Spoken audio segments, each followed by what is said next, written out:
Hello guys, welcome back to our channel. അപ്പോൾ നമ്മൾ ഇന്ന് എത്തിച്ചേർന്നിരിക്കുന്നത് നമ്മുടെ കാസർഗോഡ് ജില്ലയിലെ ബേക്കൽ കോട്ടയിലാണ് എത്തിച്ചിരിക്കുന്നത്. കേരളത്തിൻ്റെ ഏറ്റവും വലിയ കോട്ടയും അതുപോലെ തന്നെ ഏഷ്യ വൻകരയിലെ ഒരു പ്രധാന കോട്ടയുമാണിത്.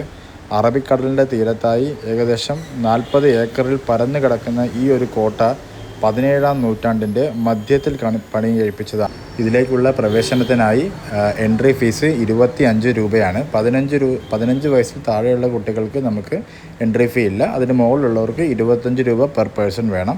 അതേപോലെ തന്നെ ടൂറിസ്റ്റ് പേഴ്സൺസിന് 300 രൂപയുമാണ് ഇവിടുത്തെ നിരക്കെന്ന് പറയുന്നത്. ഈ കോട്ട നിർമ്മിച്ചിരിക്കുന്നത് 1645 ശിവപ്പ നായിക. ചെങ്കല്ല് കൊണ്ട് നിർമ്മിച്ചിരിക്കുന്ന കോട്ട ഭൂരിഭാഗവും സമുദ്രത്താൽ ചുറ്റപ്പെട്ട് കിടക്കുന്നു. സമുദ്രതീരത്ത് വൻ കോട്ടമതിലാണ് ഇവിടെ നിർമ്മിച്ചിരിക്കുന്നത്. ഇതിൽ ഇടയ്ക്കിടെ കൊത്തളങ്ങൾ തീർത്ത് ശക്തിപ്പെടുത്തിയിരിക്കുന്നു. ഇവയ്ക്ക് പുറമെ നിരീക്ഷണ ഗോപുരങ്ങൾ, ഭൂമിക്കടിയിലെ തുരങ്കങ്ങൾ എന്നിവയും ഈ കോട്ടയുടെ പ്രത്യേകതയാണ്. കോട്ടയുടെ മധ്യഭാഗത്തുള്ള നിരീക്ഷണ ഗോപുരം പ്രത്യേകം പരാമർശയോഗ്യമാണ്.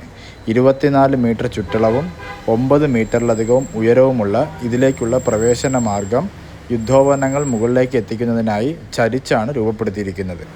കോട്ടയ്ക്ക് ഉള്ളിലായിട്ട് ഒരു ആഞ്ജനേയ സ്വാമി ക്ഷേത്രവുമുണ്ട്. വെളിയിലായിട്ട് ടിപ്പു സുൽത്താൻ നിർമ്മിച്ച ഒരു വലിയ മുസ്ലിം പള്ളിയും നമുക്കിവിടെ കാണാൻ സാധിക്കും.